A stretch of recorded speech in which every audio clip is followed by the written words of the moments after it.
Monday.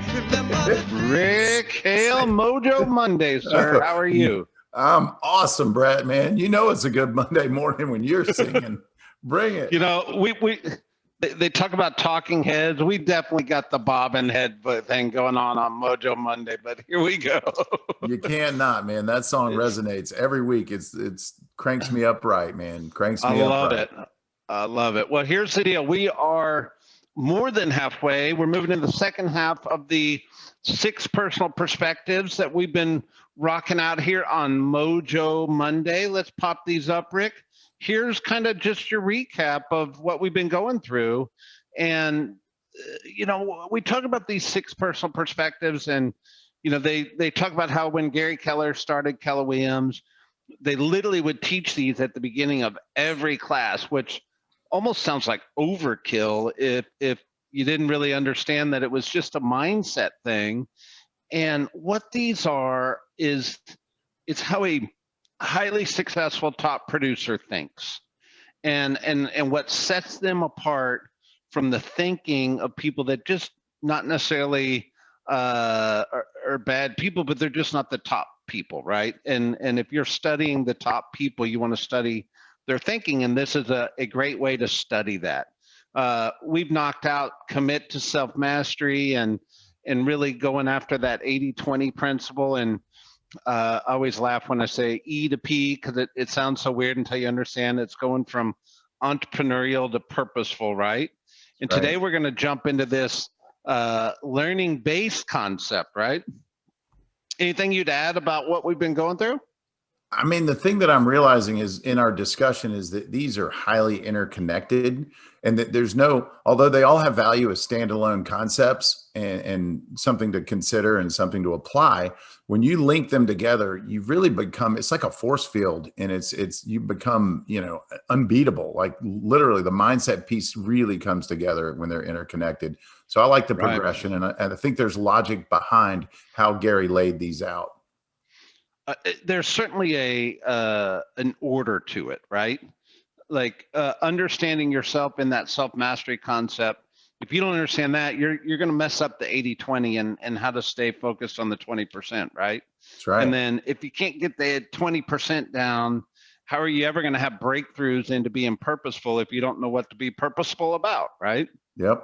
And self-mastery doesn't exist without being learning-based, right? How could you possibly master yourself without a mindset for self-development and growth? 100%. So let's dive in. So being learning-based is obviously positioning yourself in life to learn for earning's sake, not learn for learning's sake. We'll talk about that in a little bit. But Rick, to me, this is there's a contrast on this slide, and the contrast is the mindset of what ignorance-based is, and he puts on here the trivial pursuits lead to nowhere, and then higher self-actualization. Do what? KNOW for those that aren't right? Visualizers. And then being learning-based leads to higher self-actualization. And here's what's fun about that. In a classroom setting, I usually ask people, hey, what's your definition of self-actualization? And everybody kind of struggles a little bit with how you define that. But for Mojo Monday's sake, I want to offer up my definition.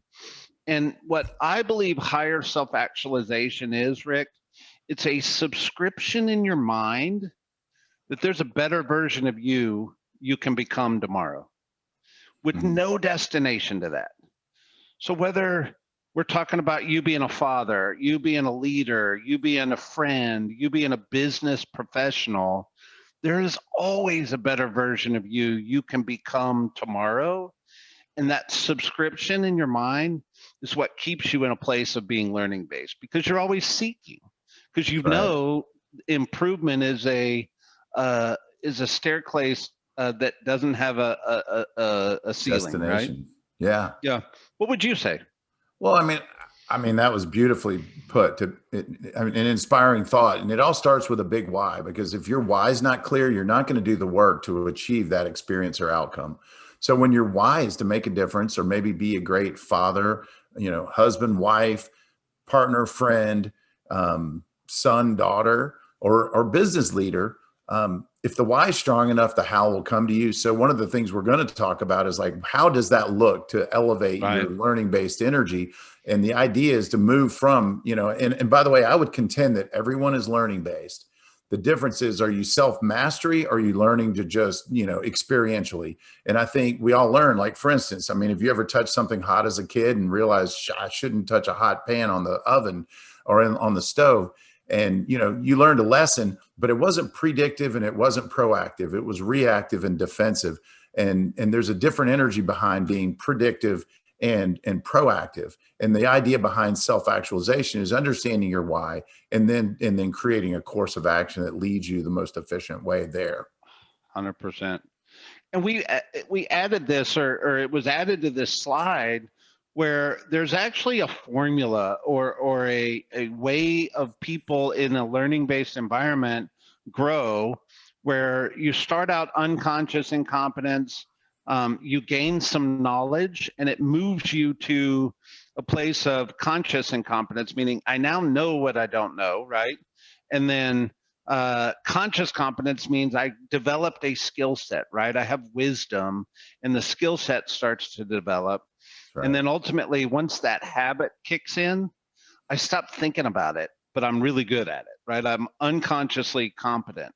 Yeah. However, you had a great story for this, and why don't you take it away? Well, and I'll start with the end in mind. I mean, the unconscious competence piece of it becomes flow or in the zone, or you operate. It's like a script that you've learned, and you've used that script as a to counterbalance an objection in real estate so many times. At some point, it's no longer a script. It's just you. That's how you respond. But a great example is, a basketball player, particularly Michael Jordan, perceived as, for many is the GOAT, the greatest of all time, and arguably so based on just statistical reality. And he started out, there was a time where he didn't know how to shoot a basketball. I mean, hard to fathom because he's so good. And that's unconscious incompetence. You don't know what you don't know. Someone hands you a ball, you've never thrown it into a hoop, and you probably, who knows what he thought. Yeah. But I promise you this, it probably didn't go in, and it probably didn't go in, 85% of the time like he does at the free throw line or more. And that's where, at some point you realize you don't know, you're not as good as you thought, or it's not natural. And that's where conscious incompetence shows up. The next step in the process usually comes from coaching and awareness of better strategies and maybe body position and mindset around what it looks like to succeed. And a coach helps you. Elbows up, arms out, Yep. Chin up, visualize, and then the release. And so conscious competence is the day that you have to still go through the mental process before executing, but you're executing. And then I would argue that at this point, he grabs the ball and just shoots free throws, all of those things because of, muscle memory and experiential life and having practiced a million times. But the beautiful part about the highest level of self-actualization is migrating from unconscious incompetence through all four stages. And I think step one, actually, I believe step two is the greatest place on the planet to be, because it actually illuminates where you can go to work to achieve your big why and your purpose in life, and purpose in certain segments of life that require learning and skills-based advancement. Absolutely. And ultimately the habit shows up, right? It does. But Rick, I gotta ask, I mean, we're in Atlanta and the Hawks are in the playoffs. Where's Trae Young on this one, right? Pretty sure he floats in the bucket number 4. That guy doesn't touch the ground when he moves around the floor. There's so much that he does that you watch that you're like, I know he practices, and I know, like, insanely, but that guy's not mentally connecting the dots with everything that he does. He's in flow, and it's a beautiful, it's a work of art, man. When he's on, unbelievable. I love it. Super exciting.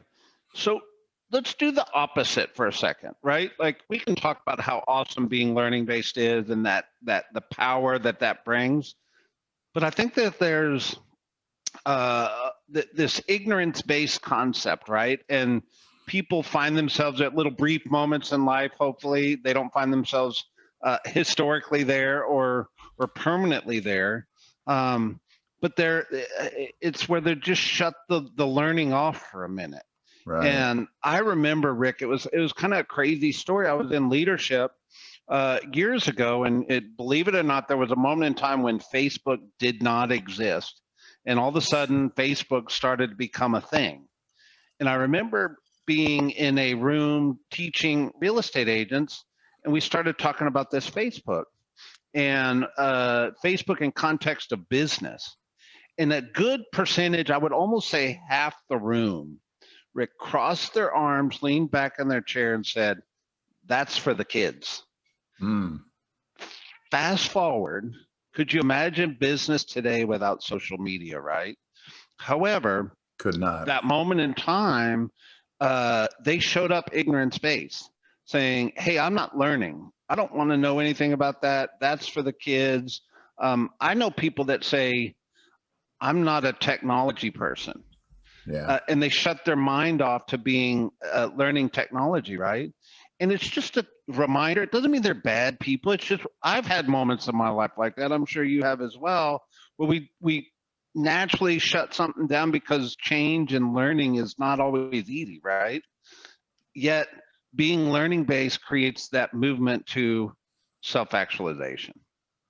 That's it. And if the 20% earn 80% of the money and the 20% have, the greater lives, you've got to consider the why behind becoming more focused on moving from unconscious incompetence, which is basically denial, to being consciously incompetent, which again, I still contend is the greatest place because now you know where you can go to work. And so I in your love it. conversation with that group, I think they were unconsciously incompetent, unaware of the ramifications of their judgment and decision to stay Right. stuck. So staying stuck is the worst place on the planet.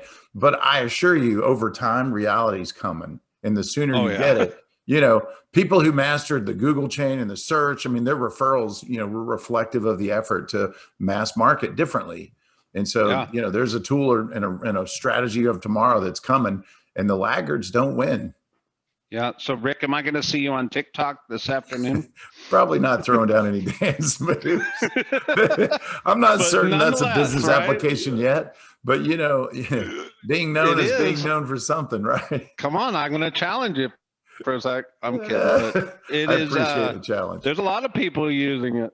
I You know, hear you, man. as I was preparing for this Mojo Monday, I wrote down how am I a learning based individual? Like, how does learning come to me? And I made a little list, right? I made Where's a the list evidence? of yeah, I read books or audio books or listen to podcasts. I attend seminars.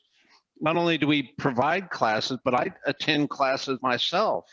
Um, Conversations like this one, or seeking out conversations just in life, or watching a documentary and the history of yesterday so I know it, so I don't repeat it tomorrow.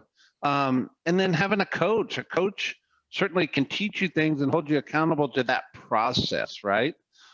Did I miss something on my list that maybe in your life, or how does it show up for you? I mean, for me, it's someone, if you're in the right room with the right people, they'll inspire you with feet. They'll say something, for instance, and it'll create, if you're like me, most people are curious. And well, where did you learn that? Or where did you derive that opinion or that information come from? And when they share it, I immediately click save on Audible, or I text myself a reminder to go back to that resource or that source. And so that's kind of the mechanical way I do it. The other piece of it is Keller Williams is loaded with, it's a curriculum based company where you can, how many videos are on KW Connect today? Do we even know? I mean, it's well over 7,000. There's an unlimited amount of information and capacity to work towards educational moments and to grow yourself. But the most important part is to recognize, how can I become a better human being, because better human beings serve their friends, family, and the community better. And I will say this, people sometimes become very technical in their approach, and I think having a broad range of information and learning and discerning what fits or doesn't fit into who you are, what you are, and what you believe is great. But having that broad base of content will allow you to better relate to diversity and unique people, or people that don't naturally wire or align. And there's a correlation between the number of people you connect with and the quality of your life, and the quality of your business follows that closely. And so I think just broad knowledge is a beautiful thing. Here's another area to work on that I constantly remind myself: the better you communicate and the better you execute on keywords, phrases, and resonant energy, the better the receiver is going to feel embraced by your content. And so, like, don't eliminate the idea of just learning better strategies for communicating both with social media and content online, but the written word, also spoken and verbal communication, and is part learning, part practice. So when you say, how do I do it? I'm like, the strongest thing you have is a relationship, and the best way to enhance it is to be able to connect. And the more knowledge and capacity to relate, the better the connection organically. There you go. Well, being learning based is such a powerful concept, Rick. And I want to make sure let's up our game a little bit this week on our challenge. How can we up our game? Well, here's an idea. This hit me just now as we're speaking. One of the greatest ways, the greatest way to honor someone is to know them. Would you agree with me? And so, 100%. So when you've got an appointment coming up with someone you don't know, or someone you do know that you haven't connected with in a while, do some social snooping. Go research where they've been, what they've done, and get to know their track so that you're versed in their walk in the given season, so that you come in more prepared to really ask great questions. And the secret sauce in relationships is always asking great questions and being a good listener.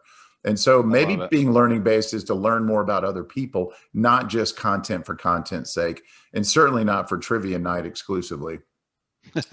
But here's the thing. We're in a relationship business, right? So connecting with people and learning genuine information about people, it has another effect, which is going to be your business could improve from it, right? Exactly right. But you have to do it from a place of being genuine, or people see right through that. Yeah. I actually want to know about your life, Rick. I want to know about your ups and your downs and your trials and tribulations from a place of being genuine, because we connect that way.